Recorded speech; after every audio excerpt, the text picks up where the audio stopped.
question we get asked a lot is, can we have any kind of seller held second as part of our financing? Short answer to that is yes. The long answer to that is, when an underwriter's looking and there's any kind of seller held second, seller held or seller equity, then what they're going to do is they're going to look at that as a combined loan to value as opposed to just the loan to value on the loan.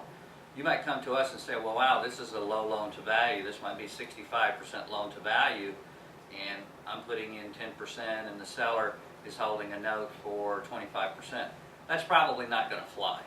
And the reason for that being is, what you're doing is you're really applying for 90% financing.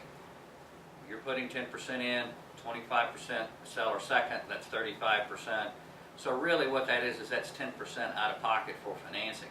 And then from the debt service coverage point of view, we have to see that the business or the asset will actually cover 90% financing and not 65% financing.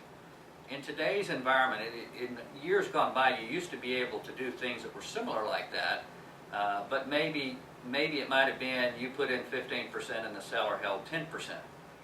In today's environment, you're still going to really need to bring in more money than the seller is going to be holding as a second. Again, seller held seconds are still allowed, but again, the underwriter looks at it from a combined loan to value as opposed to loan to value.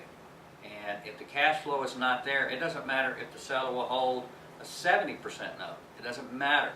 If the cash flow is not there to service that combined loan to value loan, meaning both loans, you won't be approved.